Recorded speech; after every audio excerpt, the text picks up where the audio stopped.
Honorable Election Commissioner Dr. Sukhbir Singh Sandhu ji, Honorable Election Commissioner Dr. Vivek Joshi, election commission के वरिष्ठ अधिकारीगण और सभी media के साथियों,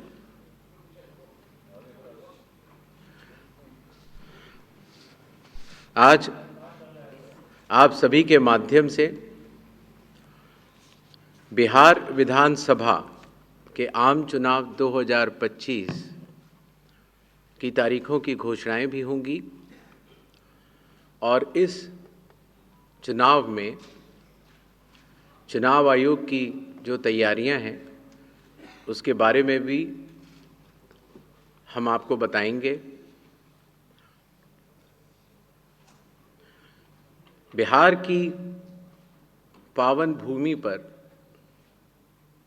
5 वर्षों के बाद अब विधानसभा के चुनाव का आगमन हो रहा है।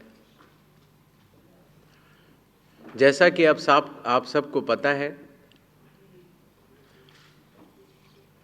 चुनाव आयोग एक संवैधानिक संस्था है और चुनाव के अपने संवैधानिक कर्तव्य को 2 चरणों में निभाती है। पहला चरण मतदाता सूची बनाना और दूसरा चरण चुनाव कराना। जैसा कि आप सबको पता है, 24 जून 2025 से शुरू हुए विशेष गहन परीक्षण के दौर में मतदाता सूची का शुद्धिकरण किया गया। इन्यूमरेशन का पीरियड 24 जून से 25 जुलाई तक रहा।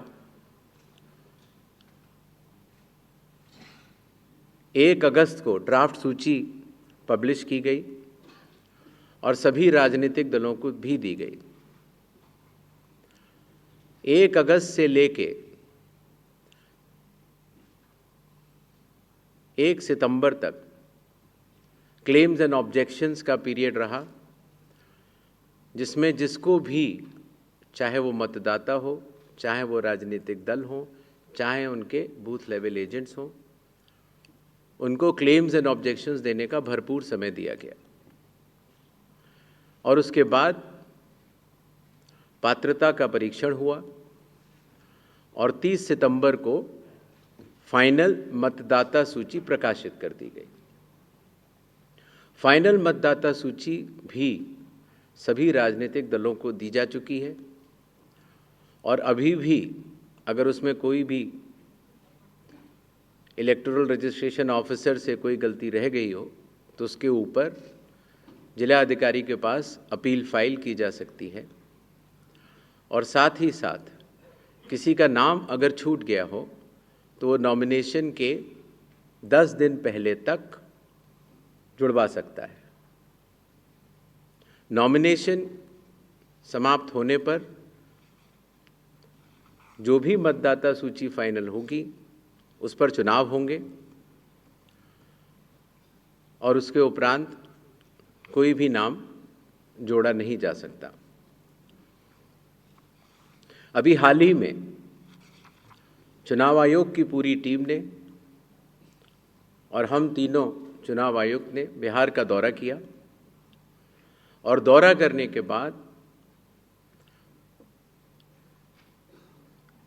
जो सारी चीज़ें समीक्षा के उपरांत आईं, उसके तहत ये निर्णय हुआ कि आज हम आपके समक्ष बिहार के सभी मतदाताओं के लिए, सभी राजनीतिक दलों के लिए चुनाव की तारीखों का ऐलान करें।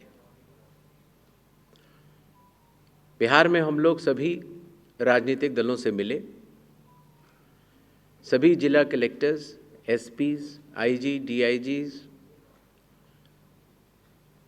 DGP, chief secretary, divisional commissioners, enforcement agencies, सबके साथ सीएपीएफ्स के नोडल ऑफिसर्स, सबके साथ बैठकें हुई और आपके माध्यम से बिहार की जनता को चुनाव आयोग ये बतलाना चाहता है कि इस बार बिहार के चुनाव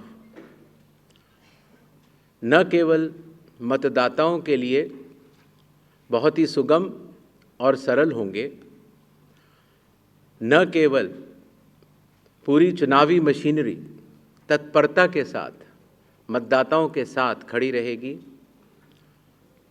न केवल लॉ एंड ऑर्डर की व्यवस्था पर पूर्ण निगरानी रखी जाएगी, बल्कि शांतिपूर्ण ढंग से, पूर्ण पारदर्शी तरीके से बिहार के होने वाले चुनाव शायद सबसे अच्छे चुनावों के रूप में परिलक्षित होंगे, ऐसी चुनाव आयोग की मंशा है।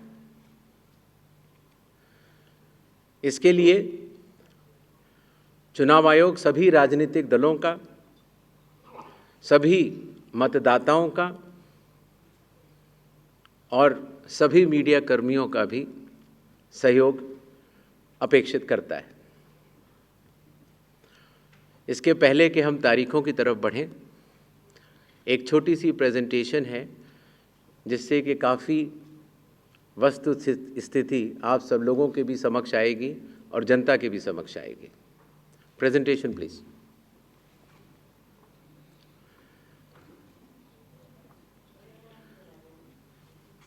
बिहार में कुल 243 विधानसभा क्षेत्र हैं। इसमें अनुसूचित जाति के लिए 38 और अनुसूचित जनजाति के लिए 2 रिजर्व्ड हैं। नेक्स्ट। एक ओवरव्यू अगर लिया जाए मतदाताओं का, तो कुल मतदाताओं की संख्या लगभग 7.42 करोड़ है, जिसमें कि मेल 3.92 और फीमेल 3.5 करोड़ हैं। सीनियर सिटीजन्स लगभग 4 लाख हैं। 100 वर्ष की आयु पूर्ण कर चुके मतदाता लगभग 14,000 हैं और फर्स्ट टाइम वोटर्स लगभग 14 लाख हैं। जैसा कि आप सबको विदित है, इस बार चुनाव आयोग ने मतदाताओं की सहूलियत के लिए, उनकी सुविधा के लिए हर मतदान केंद्र पर 1200 से ज़्यादा मतदाता न हो, ऐसा लक्ष्य रखा है। इसके चलते पोलिंग स्टेशंस की संख्या में वृद्धि हुई और अब बिहार में 90,712 पोलिंग स्टेशंस हैं। एवरेज वोटर्स पर पोलिंग स्टेशन लगभग 818। वुमेन मैनेज्ड 1044 और मॉडल पुलिस स्टेशन लगभग 1350। हर पोलिंग स्टेशन पर वेबकास्टिंग की व्यवस्था होगी, जिससे चुनावी प्रक्रिया के ऊपर वरिष्ठ अधिकारियों का पूरा निगरानी किया जा सके। बिहार में कुछ इंटरेस्टिंग चीज़ें भी हैं। दियारा रीजन में लगभग जो 250 पोलिंग स्टेशन हैं, वहाँ घोड़े से पेट्रोलिंग होती है और इसी तरीके से लगभग 197 पोलिंग स्टेशंस में नाव के ज़रिए पोलिंग पार्टीज जाती हैं।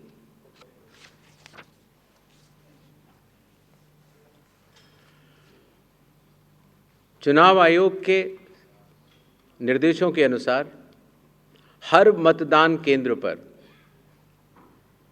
एश्योर्ड मिनिमम फैसिलिटीज़ प्रदान की जाएंगी, जिसमें कि पोल वॉलंटियर्स होंगे, हेल्प डेस्क होंगी, रैंप होगा, टॉयलेट्स होंगे, ड्रिंकिंग वाटर, साइनेजेस, लाइट की सही व्यवस्था और वोटर फैसिलिटेशन सेंटर।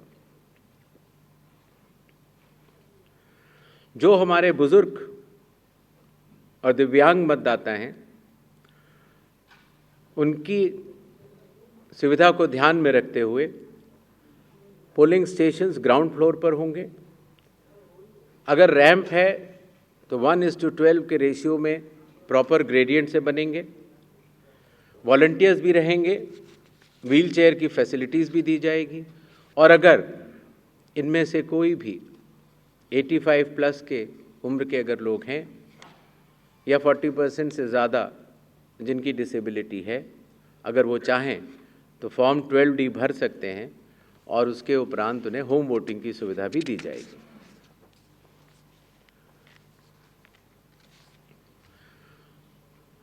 बिहार के दौरे पर चुनाव आयोग ने जिला मजिस्ट्रेट्स को, सुपरिंटेंडेंट्स ऑफ पुलिस को और सभी एनफोर्समेंट एजेंसीज को सख्त निर्देश दिए हैं, zero tolerance to any violence, no scope for any kind of intimidation or threat to voters or candidates. CAPF will be deployed adequately and in advance as a confidence building measure. All officers to act in absolutely impartial way and easily accessible to all the stakeholders. इसके बारे में मैं आपको बाद में भी बताऊंगा। अगर कोई फेक न्यूज़ या मिस इन्फॉर्मेशन होती है, ख़ास तौर से सोशल मीडिया या किसी भी और प्लेटफॉर्म पर, तो उस मिस इन्फॉर्मेशन को काउंटर किया जाएगा और स्ट्रिक्ट विजिल रखी जाएगी सारे चेक पॉइंट्स पर, जिससे कि ड्रग्स, लिकर और कैश का इलीगल ट्रांजैक्शन न हो पाए।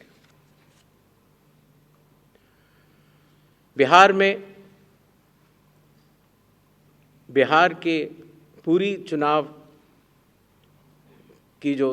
का तंत्र है, उसके साथ मिलकर बिहार के इन चुनावों में 17 नए इनिशिएटिव्स लिए जा रहे हैं, जो कि बिहार से शुरू होकर पूरे देश में लागू होंगे। चुनाव आयोग ने इसके ऊपर एक एक इनिशिएटिव के ऊपर काफ़ी चर्चा और इनकी प्रायोगिकता को देखते हुए ये कदम उठाया है और एक ऐतिहासिक कदम इसको माना जाएगा। ट्रेनिंग, पहली बार जो चुनाव आयोग का ट्रेनिंग इंस्टीट्यूट है, India international institute for democracy and election management, वहाँ पर बिहार के सभी बूथ लेवल एजेंट्स जो जिला स्तर के थे, बूथ लेवल एजेंट 1, उनकी ट्रेनिंग का आयोजन किया गया। इसी तरह से अब जहाँ जहाँ चुनाव होंगे वहाँ वहाँ बूथ लेवल एजेंट्स 1 की भी ट्रेनिंग IIIDM द्वारिका में की जाएगी। जो बूथ लेवल ऑफिसर्स होते थे, पहले उनकी ट्रेनिंग या तो विधानसभा स्तर पर हो जाती थी या कई बार जिला स्तर पर। तो इस बार हर विधानसभा क्षेत्र के 4 से 5 BLOs को IIIDM में बुलाया गया और उनको चुनावी प्रक्रिया के बारे में अवगत कराया गया, जिससे कि हमें अब जो चुनावी तंत्र है, जो ज़मीनी स्तर का चुनावी तंत्र है, उसमें बहुत ही ज़्यादा बदलाव देखने को मिला। साधारण तौर से पुलिस ऑफिसर्स की ट्रेनिंग भी जिला स्तर पर या राज्य स्तर पर होती थी, लेकिन चूंकि लॉ एंड ऑर्डर एक सेंसिटिव सब्जेक्ट है और ख़ास तौर से जब CAPF जाती हैं तो जिला पुलिस प्रशासन और CAPF का समन्वय भी बहुत आवश्यक होता है। इसके लिए पहली बार पुलिस ऑफिसर्स की भी IIIDM में ट्रेनिंग की व्यवस्था की गई। ये तीनों लॉजिस्टिक्स के हिसाब से और ट्रेनिंग के हिसाब से बहुत बड़े कदम रहे। मतदाता सूची, लगभग 22 वर्षों के बाद बिहार में मतदाता सूची के शुद्धिकरण का कार्य सफलतापूर्वक 30 सितंबर को संपन्न हुआ। लगभग सभी राजनीतिक दलों ने ये मांग की थी कि मतदाता सूची में काफ़ी त्रुटियां हैं और इसको मद्देनज़र रखते हुए ये कदम उठाया गया। हालांकि सोशल मीडिया पर इसके बारे में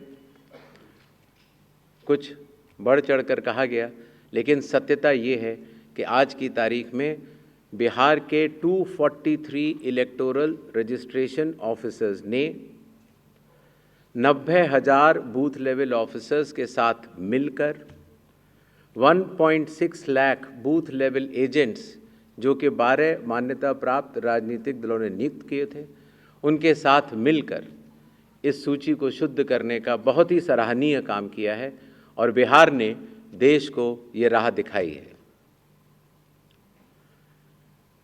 चूंकि विशेष गहन परीक्षण में काफ़ी मेहनत ज़मीनी स्तर के अधिकारियों को करनी पड़ी, तो जो रिन्यूमरेशन था, जो BLOs का था और जो बाकी अधिकारियों का था, उसको भी कई वर्षों के बाद बढ़ाया गया और ख़ास तौर से EROs और AEROs का ऑनरेरियम तो पहली बार दिया गया।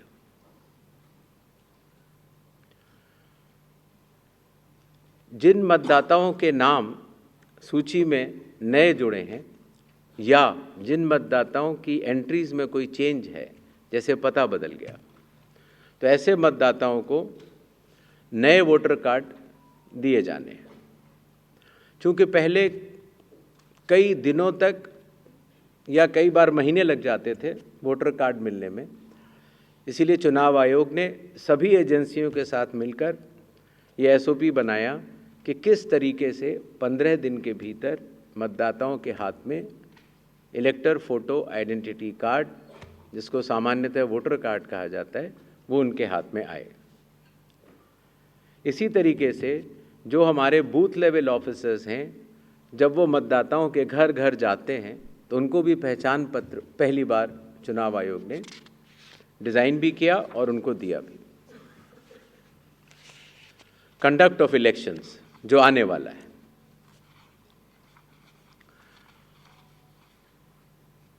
देश की प्रगति को ध्यान में रखते हुए और ख़ास तौर से बिहार की प्रगति को ध्यान में रखते हुए लगभग काफ़ी मतदाताओं के पास मोबाइल होते हैं और उनको इस बात की समस्या रहती थी कि हम मोबाइल लेके अगर घर पर छोड़ के जाते हैं तो दिक्कत होती है और लेके जाते हैं तो हम कहाँ उसको रखें, क्योंकि मोबाइल फ़ोन पोलिंग स्टेशन के अंदर अलाउड नहीं है। इसलिए एक नई व्यवस्था बनाई गई जिससे कि पोलिंग स्टेशन के कमरे के ठीक बाहर कोई भी मतदाता अपना मोबाइल फ़ोन जमा करा सकता है, अंदर जाके अपना वोट डाल सकता है और बाहर आने के बाद अपना मोबाइल लेके घर जा सकता है। हर मतदाता को नॉमिनेशन का प्रोसेस खत्म होने के बाद एक वोटर इन्फॉर्मेशन स्लिप दी जाती है। वोटर इन्फॉर्मेशन स्लिप देने का लक्ष्य सिर्फ ये रहता है कि मतदाता को, क्योंकि कई बार बूथ बदल जाते हैं या कई बार मतदाता नए होते हैं, तो उनको वोटर स्लिप पर, इन्फॉर्मेशन स्लिप पर अपने बूथ का नाम और सारे डिटेल्स मिल जाते हैं। तो वोटर इन्फॉर्मेशन स्लिप पर बहुत ही छोटा चेंज करने के बाद मतदाताओं की सहूलियत बहुत बढ़ गई, क्योंकि उसमें उनका पोलिंग स्टेशन का नंबर, पोलिंग स्टेशन की जगह कोने में बड़े रूप में दिखा दी गई। पहले उनको पूरे में ढूंढना पड़ता था।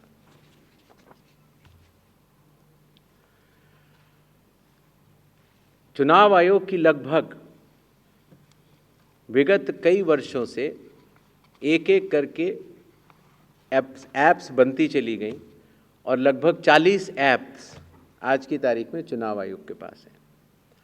तो इन सबको एक जगह समन्वित करते हुए, क्योंकि हर मतदाता या हर स्टेक होल्डर हर 40 ऐप को डाउनलोड नहीं कर सकता, तो ECI नेट जैसी मदर ऑफ ऑल ऐप्स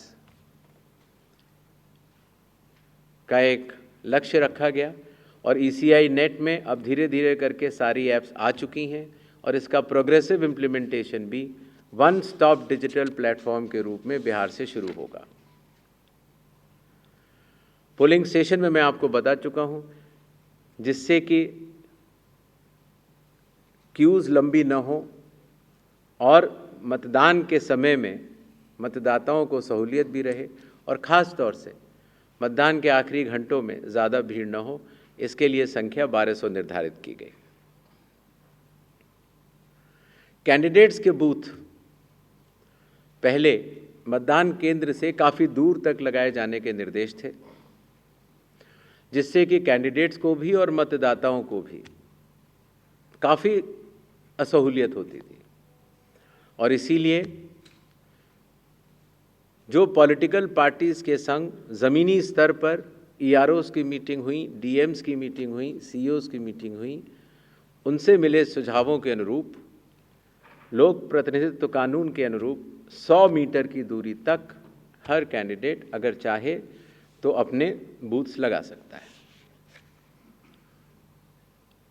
चुनावी प्रक्रिया पारदर्शी हो, उसकी पूर्ण निगरानी हो, ERO भी उसको देख पाएँ और कोई भी अगर गलती पाए जाए तो उसके खिलाफ एक्शन भी लिया जा सके। इसके लिए पहले लगभग 50% प्लस पोलिंग स्टेशंस में वेबकास्टिंग होती थी और अब इसको 100% पोलिंग स्टेशंस में लागू कर दिया गया है, जिससे कि निगरानी तंत्र के लिए सुगमता होगी।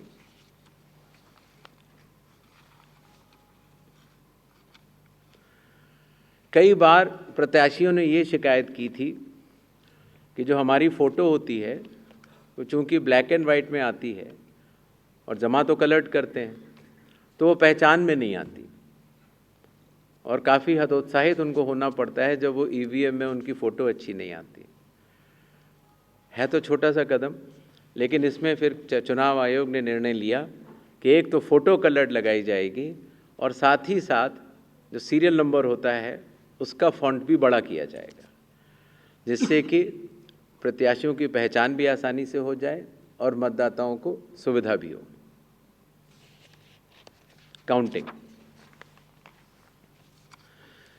कई बार जब मॉक पोल होता है तो मॉक पोल के समय मॉक पोल का डेटा डिलीट करना प्रिसाइडिंग ऑफिसर्स भूल जाते हैं और इसीलिए जब काउंटिंग होती है तो फॉर्म 17C और काउंटिंग यूनिट का मिलान नहीं हो पाता। ऐसे केस में किसी भी शंका को न रखा जाए, इसलिए जब भी 17C या वीवीपैट में मिसमैच होगा तो उन EVM से रिलेटेड वीवीपैट्स की पूर्ण गिनती की जाएगी। इसी तरीके से ये भी एक मांग सभी राजनीतिक दलों की थी कि पोस्टल बैलेट्स की गिनती पहले शुरू की जाए और पहले ख़त्म की जाए। तो इसलिए चुनाव आयोग ने पारदर्शिता के लिए भी और इसके लिए भी, जिससे कि पोस्टल बैलेट्स पर पूर्ण ध्यान दिया जाए उनकी गिनती पर और कोई जल्दबाजी भी न की जाए, तो EVM के लास्ट 2 राउंड से पहले पोस्टल बैलेट की गिनती समाप्त करना अनिवार्य होगा।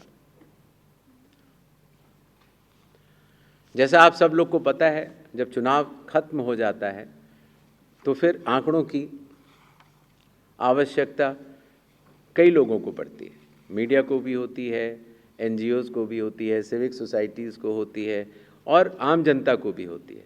तो इसके लिए चुनाव आयोग की एक पद्धति रही जिसको इंडेक्स कार्ड कहा जाता है, लेकिन इंडेक्स कार्ड का सारा डेटा कलेक्ट करने में कई बार सप्ताह और कई बार महीनों लग जाते थे। तो अब चूंकि ECI नेट भी आ रहा है और डिजिटल का युग है, इसीलिए digital index cards and reports सारे आपको चुनाव खत्म होने के कुछ ही दिनों के भीतर वेबसाइट पर या ऐप पर मिल जाएंगे। इस चुनाव की विशेषता है ये slide. The entire election machinery of Bihar is just a call away. अर्थात अगर कोई भी मतदाता या कोई भी व्यक्ति ECI नेट ऐप को डाउनलोड करता है और अगर अपने एपिक नंबर डिटेल को डालता है, वोटर कार्ड के नंबर को डालता है, तो वो अपने BLO से बात कर सकता है। वो अपने जो बूथ लेवल ऑफिसर्स हैं उनको अपनी कॉल बुक कर सकता है और बात कर सकता है। अगर उसकी कोई भी समस्या है तो वो BLO से बात करके उसका निदान कर सकता है। इसी तरीके से जो इलेक्शन कमीशन का बहुत पॉपुलर नंबर है 1950, आपको भी कोई भी बिहार का मतदाता अगर इस समय बिहार से बाहर है तो भी उसको सिर्फ +91 अगर मोबाइल से आप डायल करते हैं तो +91 जो इंडिया का कोड है वो लगाना है।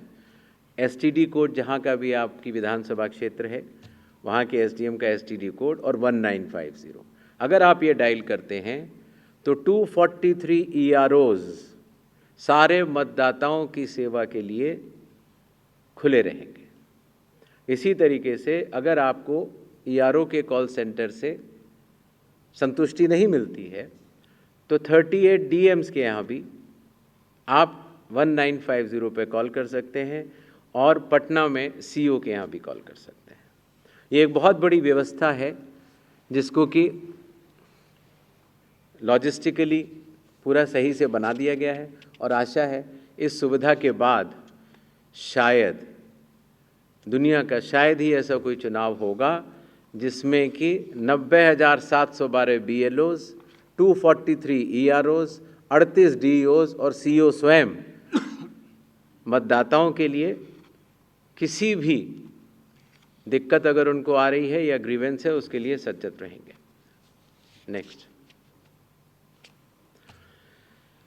ये भी बिहार में पहली बार हो रहा है। पहले जो ऑब्जर्वर्स हम लगाते थे कुछ असेंबलीज को मिलाकर लगा देते थे, लेकिन अब 243 असेंबलीज में 243 जनरल ऑब्जर्वर्स होंगे जो कि विभिन्न राज्यों से वरिष्ठ IAS अधिकारी नामित किए गए हैं जो कि बिहार के रहने वाले नहीं हैं। इसी तरीके से जो लॉ एंड ऑर्डर के लिए जो पुलिस ऑब्जर्वर्स हैं वो हर ज़िले में एक होंगे और एक्सपेंडिचर ऑब्जर्वर्स को हम लोगों ने चुनाव आयोग ने कुछ असेंबलीज़ को मिला के नामित किया है। इन ऑब्जर्वर्स के फ़ोन नंबर भी और असेंबली किस असेंबली से हैं वो आपको ECI नेट पर भी मिल जाएंगे और वेबसाइट पर भी मिल जाएंगे, जिससे कि अगर कोई भी ऐसी बात है या शिकायत है तो आप इन ऑब्जर्वर्स को बतला सकते हैं। Observers of the election commission work as eyes and ears of the election commission. तो ये सुविधा भी इस चुनाव में हर असेंबली में मौजूद रहेगी। इस बार चुनाव आयोग टेक्नोलॉजी को भी बहुत बड़े तरीके से लीवरेज करना चाहता है। जैसे मैंने आपको पहले बताया कि ये अलग अलग ऐप्स होती थी, सी विजिल, जिसमें कि आप कोई भी MCC वायलेशन की शिकायत डाल सकते हैं। 100 मिनट्स के अंदर रिस्पांस टाइम है। अगर 100 मिनट्स के अंदर नहीं होती है तो जिला कलेक्टर उसको स्वयं देखते हैं और CO भी स्वयं देखते हैं। Know your candidate, voter helpline app, ये सारी की सारी नेक्स्ट अब ECI नेट पर भी होंगी। पुरानी सुविधा हमने हटाई नहीं है क्योंकि कई लोगों के पास पुरानी चीज़ें डाउनलोडेड हैं, बट अगर ECI नेट अगर आप डाउनलोड कर लेते हैं तो सारी एक जगह ये सुविधाएं आपको मिल जाएंगी। नेक्स्ट, बिहार के मतदाताओं की संख्या आपको जान करके अचरज होगा कि उससे बड़े मतदाताओं की संख्या दुनिया के सिर्फ 10 या 11 देशों में ही है। बिहार के चुनाव आयोग मानता है कि मदर ऑफ ऑल इलेक्शंस है और इसीलिए हर लेवल पर, हर स्तर पर चुनावी कर्मियों की तैनाती है। पोलिंग पर्सनल लगभग 4.5 लाख, सेक्टर ऑफिसर्स लगभग 9.6,000, माइक्रो ऑब्जर्वर्स लगभग 17.8,000, micro observers for counting 4,800, counting official लगभग 28,000, पुलिस ऑफिशियल 2.5 लाख।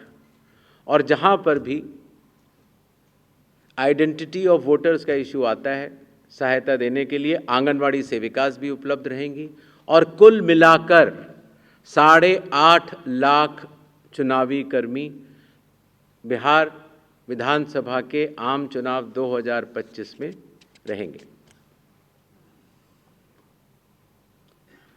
अब मेरे ख्याल से तारीखों का ऐलान कर देना चाहिए। नेक्स्ट, बिहार के चुनाव 2 फेजेस में होंगे। पहले फेज़ के डेट गैजेट नोटिफिकेशन 10 तारीख को आएगा, दूसरे का 13 को। Last date of making nominations पहले फेज़ की 17 को होगी, दूसरे की 20 को। स्क्रूटनी 18 और 21। विड्रॉल की आखिरी तारीख 20 अक्टूबर और 23 अक्टूबर। और date of poll 6 November Thursday और दूसरा 11 नवंबर ट्यूसडे। काउंटिंग 14 नवंबर को होगी और पूरी चुनावी प्रक्रिया 16 नवंबर तक समाप्त कर ली जाएगी। नेक्स्ट, जो बिहार के 38 जिले हैं उनको 2 भागों में बांटा गया है। जो आप पीला रंग देख रहे हैं वो फेज़ 1 है और जो आप गुलाबी रंग देख रहे हैं वो फेज़ 2 है। इसकी सॉफ्ट कॉपी आप सब लोग को दे दी जाएगी। नेक्स्ट, बिहार के आम चुनावों के साथ साथ 8 बाई इलेक्शंस भी होंगे। जम्मू कश्मीर के 2, बडगांव और नगरोटा, राजस्थान के अंता, झारखंड की घाटशिला, तेलंगाना जुबली हिल्स, पंजाब में तरन तारन, मिजोरम में दंपा, उड़ीसा में नौपादा।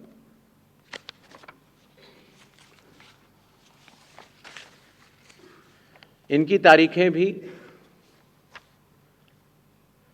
अलग अलग कॉन्स्टिट्यूंसी के हिसाब से यहाँ पर दी गई हैं। डेट ऑफ पोल लेकिन सबका 11 तारीख ही होगा और काउंटिंग 14 नवंबर को होगी। इसके साथ कुछ चीज़ें हम ज़रूर बताना चाहेंगे। सबसे पहले मतदाताओं के नाम एक संदेश रहेगा, वो यह कि कृपया अपना नाम इलेक्टोरल रोल में ज़रूर चेक कर लें, क्योंकि अगर अभी भी छूट गया है तो नॉमिनेशन से 10 दिन पहले तक जोड़ा जा सकता है। कृपया अपने पोलिंग स्टेशन के बारे में ECI नेट से जानकारी हासिल करें या अपने बूथ लेवल ऑफिसर से समझ लें।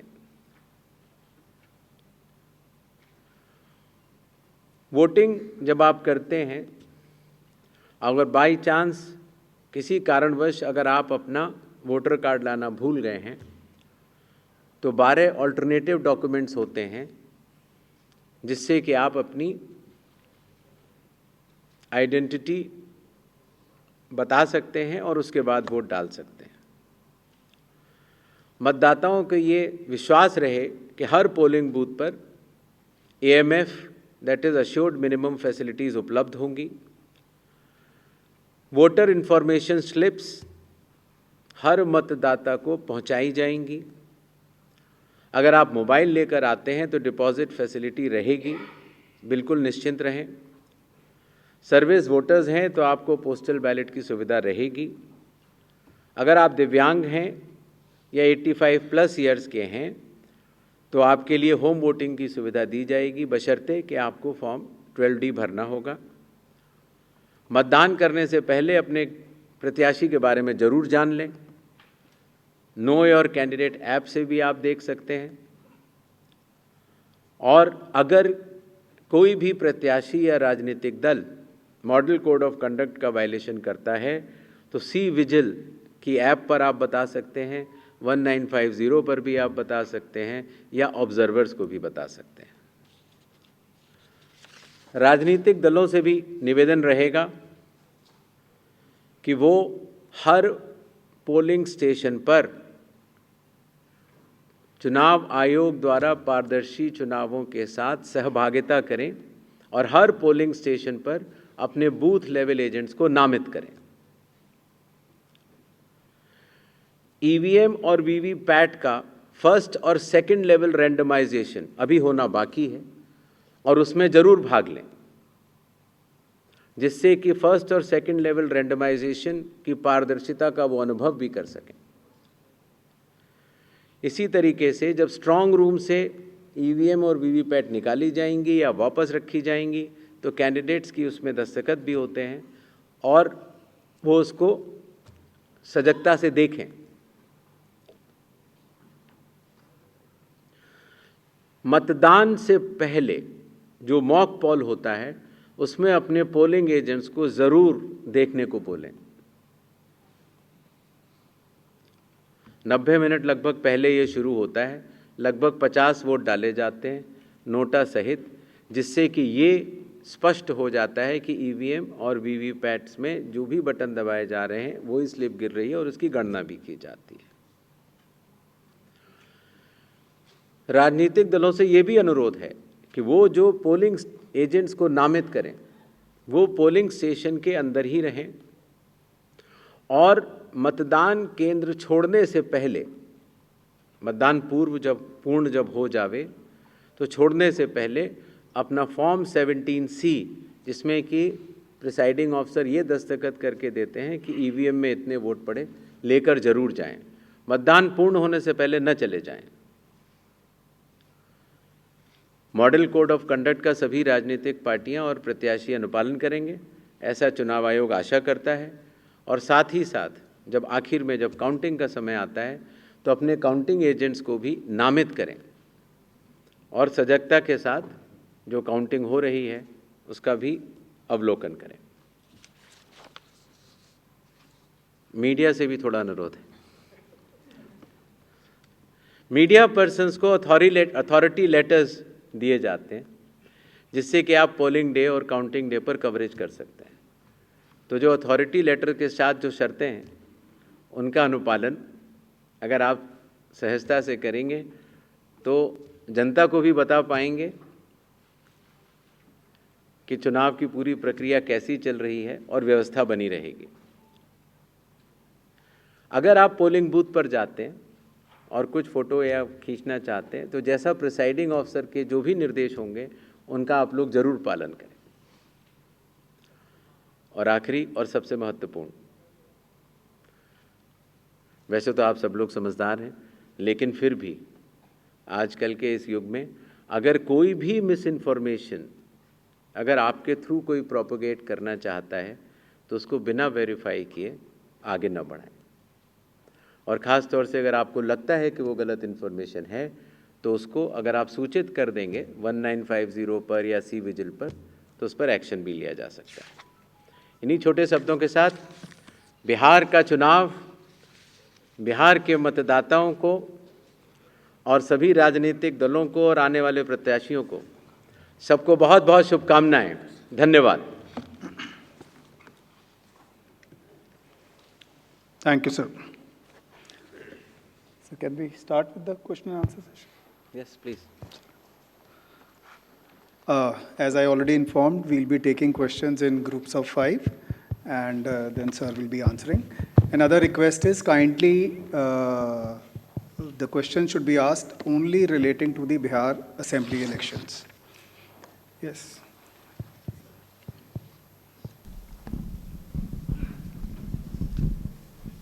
सर, मैं मनीष अग्रवाल नवभारत टाइम से। इधर सर, जब वोटिंग होती है तो लास्ट में एक इशू आता है हमेशा कि वोटिंग टर्नआउट बढ़ जाता है। कई बार दाल आरोप लगाते हैं कि इसमें कुछ ना कुछ गड़बड़ हुई है। तो क्या इसका कोई सर टाइम लिमिट बनाएंगे कि वोटिंग खत्म होने के बाद इस समय तक ये फाइनल हो जाएगा? एंड सेकंड, क्या SIR पैन इंडिया शुरू करेंगे या सर इसमें अभी कुछ समय है? धन्यवाद।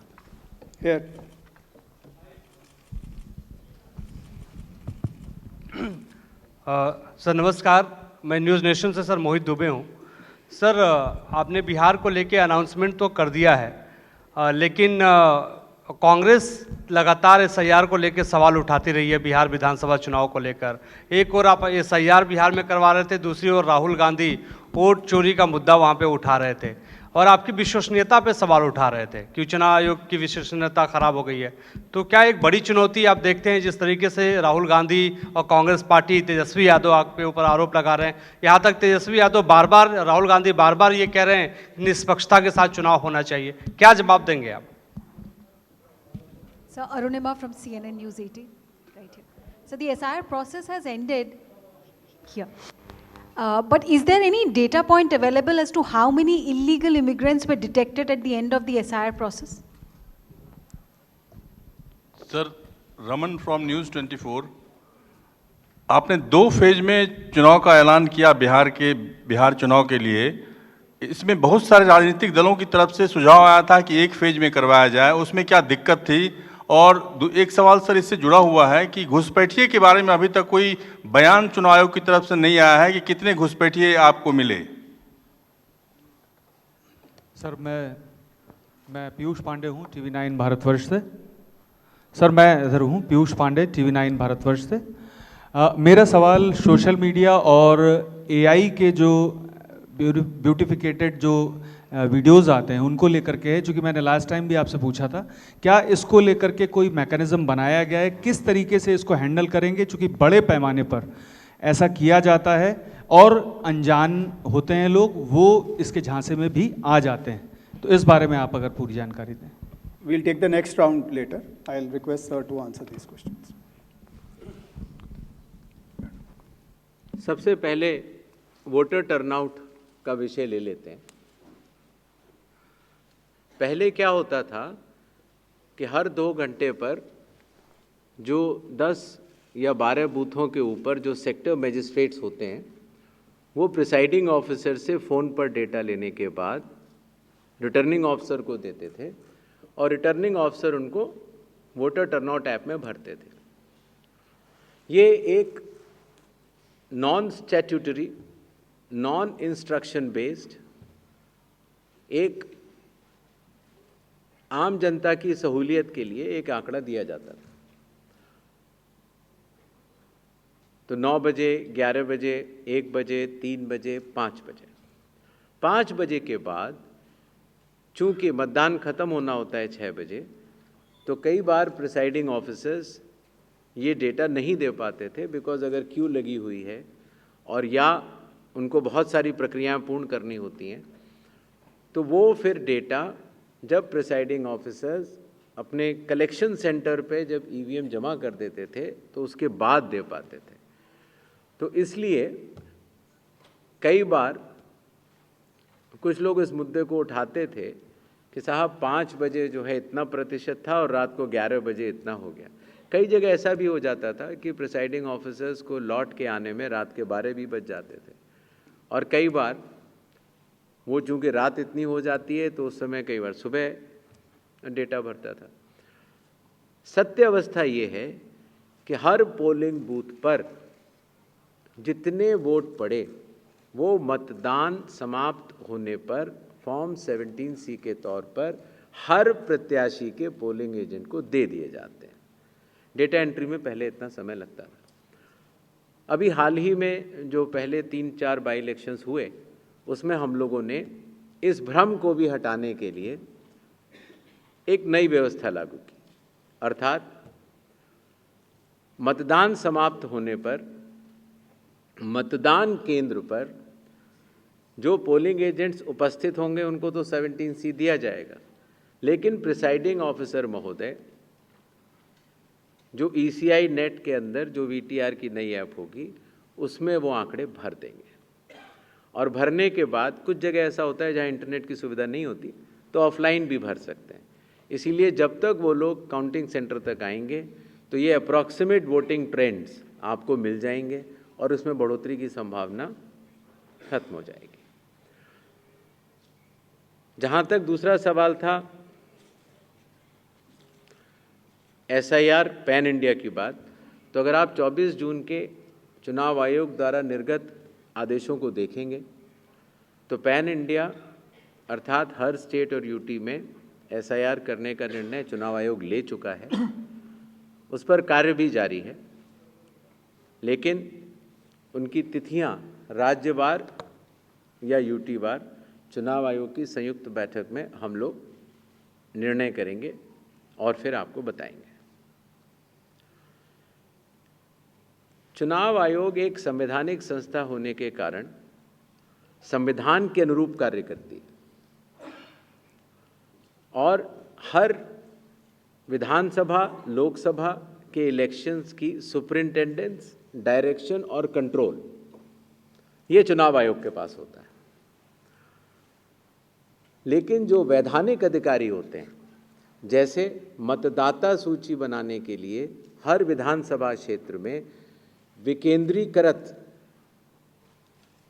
लोक प्रतिनिधित्व कानून के अंतर्गत ईआरओ की जिम्मेदारी होती है कि वो मतदाता सूची बनाएं।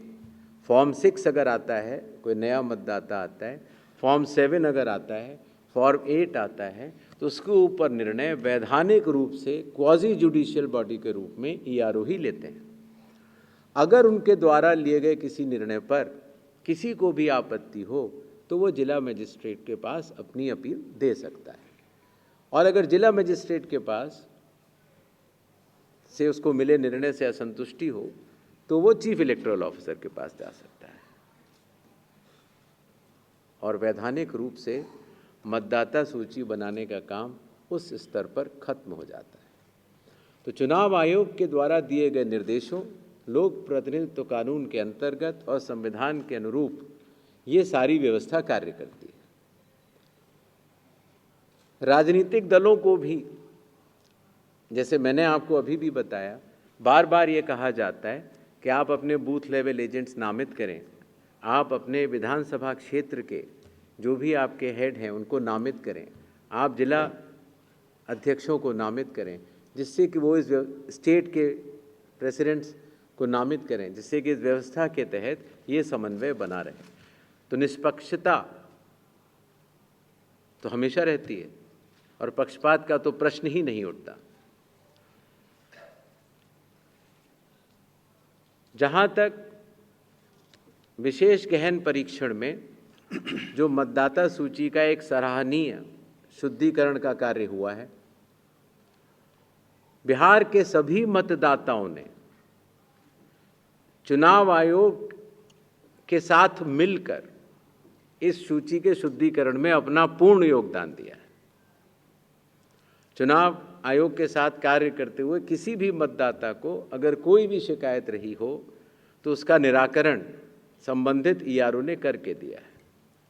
इस प्रक्रिया में ड्राफ्ट सूची जब आई थी तो लगभग 65 लाख मतदाता सूची से नाम कटे थे, और जब फाइनल सूची आई तो 3.66 लाख नाम कटे। जो ये कुल नाम कटे, इनके प्रमुख कारण हैं मतदाताओं का, कुछ मतदाताओं का मृत पाया जाना, कई मतदाताओं का भारत के नागरिक के रूप में अपनी जब जांच हो रही थी तो उसमें सक्षम न पाया जाना, कई मतदाताओं के कई जगह नाम बने हुए थे, उनका एक जगह नाम आना, और कई मतदाताओं का बिहार से स्थायी प्रवास हो जाना। चूंकि ये सारी सूचियां विधानसभा के स्तर पर, जिला के स्तर पर और राज्य के स्तर पर सभी से साझा की जा चुकी हैं और आंकड़े सहित साझी की जा चुकी हैं, इसीलिए ये अलग अलग जो आप की बात कर रहे हैं वो चुनाव आयोग के स्तर पर नहीं, ईआरओ, डीईओ और सीओ के स्तर पर इसका पूर्ण विश्लेषण उपलब्ध है। सोशल मीडिया पर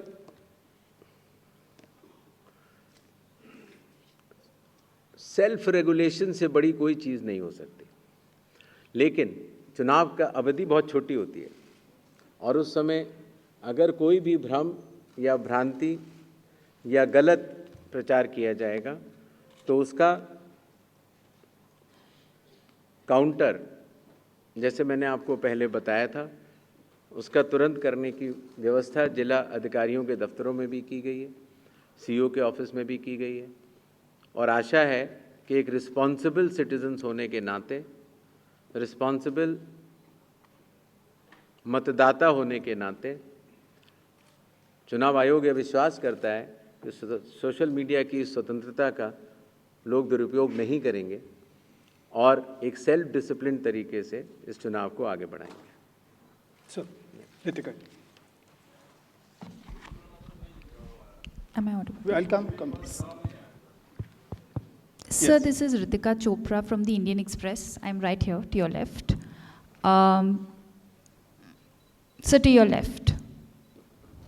Hi, sir. Sir, आपने मेंशन किया था कि as far as breakup of foreigners is concerned, ये शायद information would be available at the level of the CEO and EROs. But the ECI itself had given us a very detailed breakup when the draft roll was published for the reasons of deletion. So why is it that the Commission is not be able to tell us how many voters were deleted on account of non-citizenship? We're asking this question because at the time when this decision was announced, the Commission had very staunchly defended its right to check for that, check for eligibility criteria, including citizenship. The Commission had repeatedly cited Article 326. So in light of that, now that the exercise is over, if you can just tell us how many people were actually, how many foreigners were indeed found. And secondly, sir, आपने कहा कि SIR पे अभी decision नहीं हुआ है, but till about अक्टूबर में SSR की प्रक्रिया फुल स्विंग में शुरू हो जाती थी. तो जब तक आपका वो SIR का डिसीजन नहीं होगा sir, will the summary revision start? Because by 1st you have to publish the draft roll. Thank you. Yes. नाम शोएब रज़ा है, इंडिया टीवी से मैं हूँ.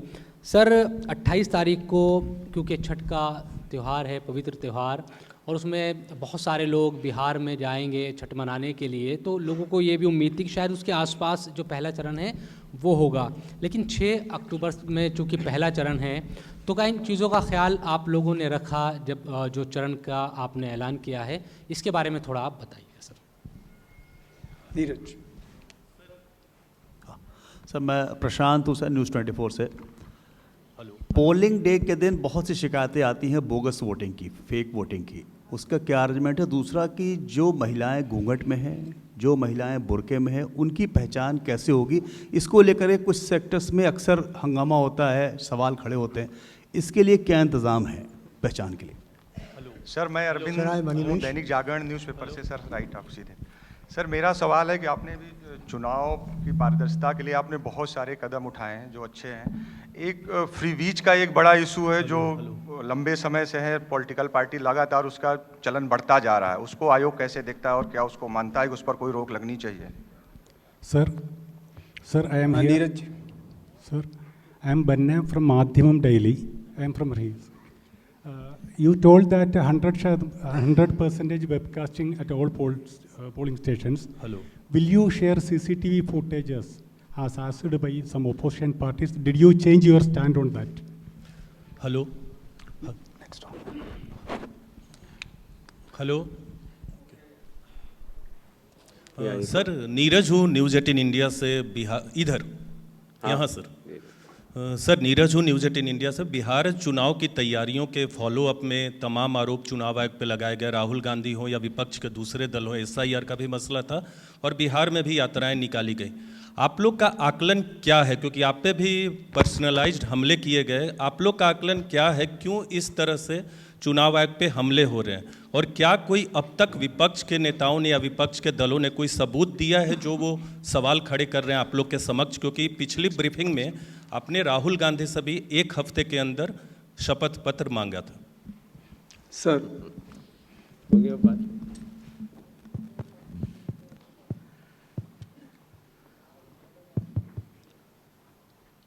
छठ का त्यौहार 28 तारीख को है और ये बात सच है कि हम लोग भी चुनाव, सभी राजनीतिक दलों ने कहा था कि छठ के आसपास कराया जाए.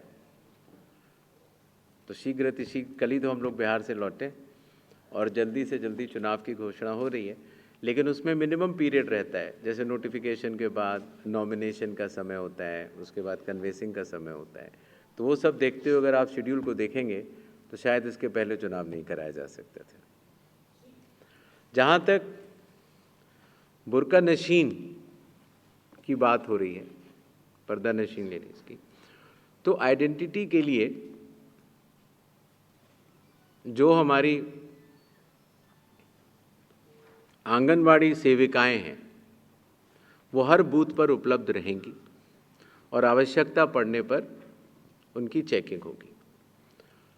कमीशन के निर्देश इसमें पूर्णतः स्पष्ट हैं कि पोलिंग स्टेशन के अंदर किस तरह से आइडेंटिटी का वेरिफिकेशन होता है और उनका कड़ाई से पालन किया जाएगा. 100% वेबकास्टिंग जो की जा रही है उसको जो शेयर करने की बात है, चुनाव आयोग उसको कोर्ट से शेयर करता है. कोर्ट के आदेशों के अनुसार।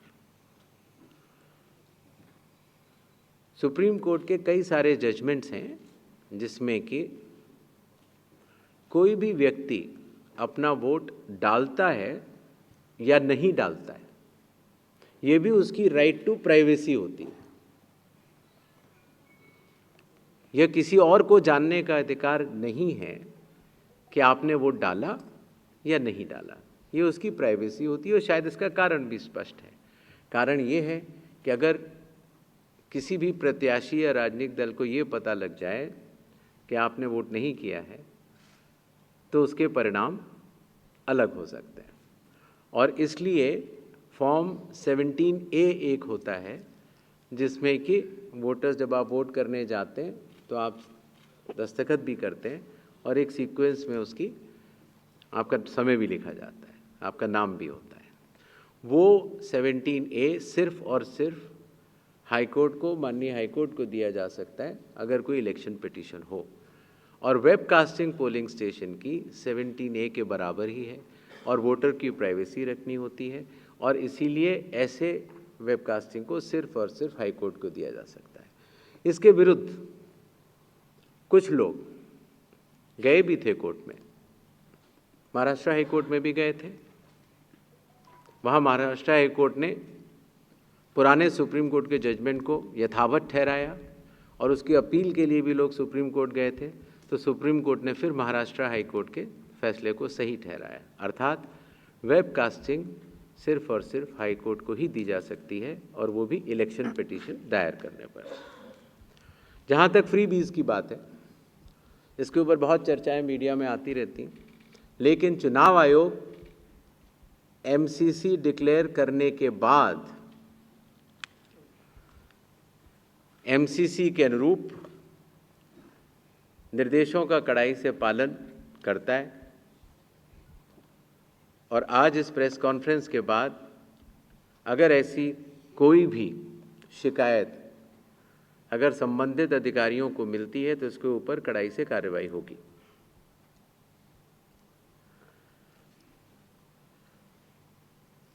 ये प्रश्न एक बार दोबारा पूछा गया, मैं उसका जवाब दे चुका हूं, लेकिन एक बार फिर दे देता हूं। 65 और 3.66 लगभग 69 लाख नाम कटे, जिनके अपात्र अर्थात अयोग्य होने के कारण कटे। अयोग्य होने के कारण या तो वो मृत पाए गए, या उनके डुप्लीकेट वोट्स थे, या वो भारत के नागरिक नहीं थे, और या स्थायी रूप से प्रवास कर चुके थे। कुल आंकड़े हम आपको दे चुके हैं, और अलग अलग आंकड़े, ये व्यवस्था भी आपके मीडिया के माध्यम से मतदाताओं को मैं बताना चाहता हूँ कि विकेंद्रीकृत व्यवस्था में मतदाता सूची ERO बनाता है और उसके ऊपर अपील DM और CEO की होती है। इसका अनुपालन जो लोक प्रतिनिधित्व कानून है सभी को करना है, चुनाव आयोग को भी करना है और आपको भी करना है। इसी तरीके से जब चुनाव होते हैं तो रिटर्निंग ऑफिसर हर विधानसभा में एक होते हैं जिनकी देखरेख में चुनाव का इम्प्लीमेंटेशन होता है और उसके ऊपर इलेक्शन पिटीशन होती है। इस विकेंद्रीकृत व्यवस्था में चुनाव आयोग सुपरिंटेंडेंस करता है, डायरेक्शन करता है, कंट्रोल करता है और कड़ाई से इस बात को देखता है कि सारे निर्देश, सारे कानून का पालन ये सारी विकेंद्रीकृत और विधायिका के रूप से सारे अफसर कर रहे हैं।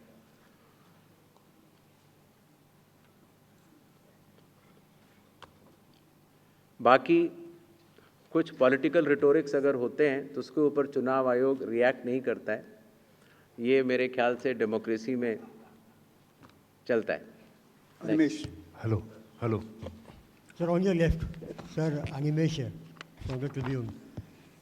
Sir, on your left here. Sir, around 22 lakh women voters have been deleted from the list of Bihar voters. And most of them have been found to be residing near those districts which are bordering Nepal. आवाज साफ नहीं आ रही थोड़ा। Can you hear me? 22 lakh. ये आ रही है लेकिन वो क्लैरिटी। अब आ रही है? माइक बदल। Sir, 22 lakh women voters have been deleted from Bihar's list. and most of them have been found to be residents of districts which are neighboring Nepal.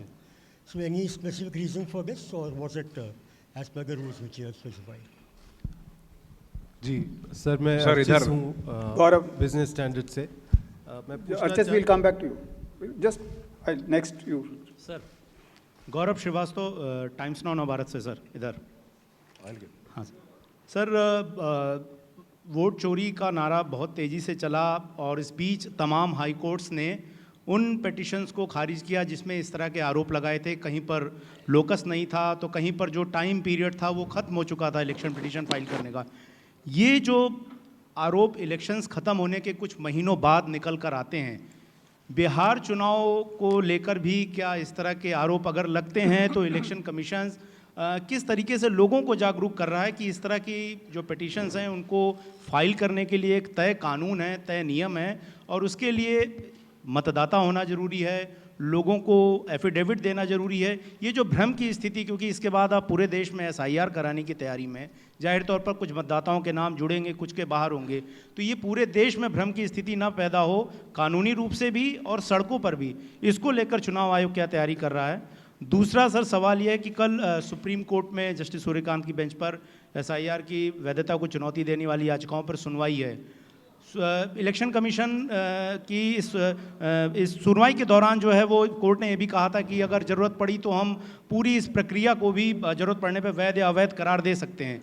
अभी चूंकि सुनवाई सब जुडिस है तो क्या सुप्रीम कोर्ट, क्या इलेक्शन कमीशन मानता है कि जो SIR की प्रक्रिया है उसे अंतिम मुहर सुप्रीम कोर्ट से एक तरह से मिल चुकी है जो बिहार में पूरी प्रक्रिया हुई है?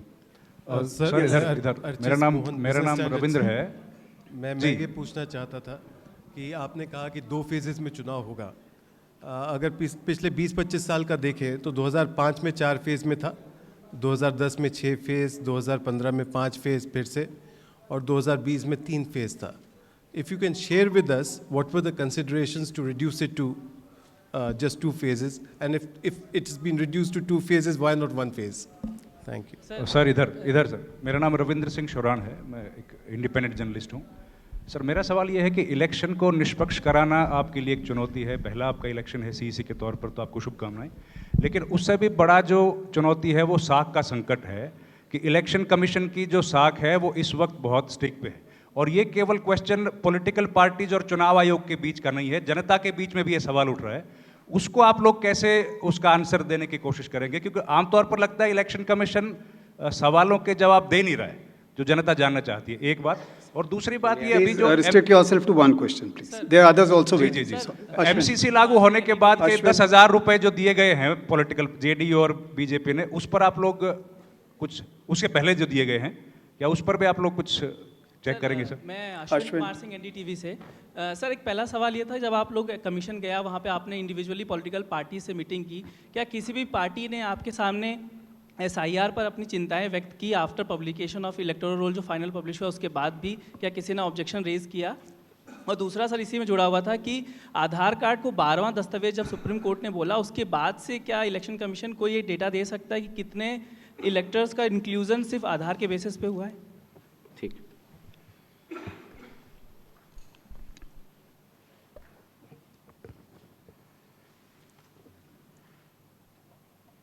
ये बात सच है कि अब बिहार के जो चुनाव हैं उनकी फेजेस कम होते होते 2 हो गई। इसके कई कारण हैं। मतदाताओं की जागरूकता, CAPF की अवेलेबिलिटी, लॉ एंड ऑर्डर का असेसमेंट और चुनाव आयोग और उसके कर्मियों की कार्यक्षमता में बढ़ोतरी। ये सारे फैक्टर्स देखते हुए 2 फेज में चुनाव कराना उचित भी लगा और ये भी लगा कि इससे चुनाव कराने में भी सबको सरलता होगी। जहां तक चुनाव आयोग और मतदाताओं के बीच का संबंध है, मतदाताओं को चुनाव आयोग पर पूरा भरोसा है। 7.5 करोड़ 42 लाख बिहार के मतदाता चुनाव आयोग के साथ खड़े हुए हैं और चुनाव आयोग को भी मतदाताओं पर पूर्ण भरोसा है कि वो इस चुनाव को सफल बनाएंगे।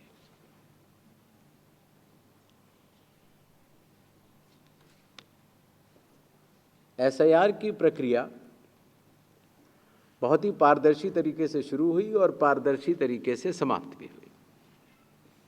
बीच में कुछ धारणाएं बनती चली गईं और जो धारणाएं बनती चली गईं वो लोगों को जब उसकी सत्यावस्था का पता लगा तो सब लोग चुनाव आयोग से जुड़ते चले गए। और जैसा मैंने अभी कहा, 7,42,00,000 बिहार के मतदाता चुनाव आयोग के साथ खड़े हैं और चुनाव आयोग भी उनके साथ कंधे से कंधा मिलाकर खड़ा है। आधार कार्ड की जो बात है, माननीय सुप्रीम कोर्ट ने निर्देश दिए कि आधार कार्ड 12वें डॉक्यूमेंट के रूप में लिया जाएगा, लेकिन वो नागरिकता का प्रमाण नहीं होगा। सेक्शन 9 आधार एक्ट का ये कहता है कि आधार कार्ड न तो नागरिकता का प्रमाण है, न जहां आप रहते हैं उसका प्रमाण है। 2023 से पहले कई सुप्रीम कोर्ट के जजमेंट्स आए जिसमें ये निर्णय दिया गया कि आधार कार्ड डेट ऑफ बर्थ का प्रमाण भी नहीं है। अर्थात कुल मिला के अगर देखें तो सुप्रीम कोर्ट के डिसीजंस के अनुसार, आधार एक्ट के अनुसार, आधार डेट ऑफ बर्थ का प्रमाण नहीं है, जहां आप रहते हैं डोमिसाइल उसका प्रमाण नहीं है और सिटीजनशिप का प्रमाण नहीं है। आधार आपकी पहचान का प्रमाण है। जहां तक आर्टिकल 326 की बात है, संविधान का आर्टिकल 326 ये कहता है कि आपकी आयु 18 वर्ष से अधिक होनी चाहिए, आप भारत के नागरिक होने चाहिए और आप उस पोलिंग स्टेशन के आसपास रहने वाले होने चाहिए। तो इन तीनों शर्तों की जो पात्रता है जो संविधान में लिखी है वो आधार कार्ड से पूर्ण नहीं हो पाती। आधार कार्ड पहचान का प्रमाण पत्र रह जाता है, जो कि बहुत ज़रूरी चीज़ है। तो सुप्रीम कोर्ट के आदेशों के अनुपालन में चुनाव आयोग ने आदेश भी जारी किए और उसका पूर्णतः पालन भी हो रहा है।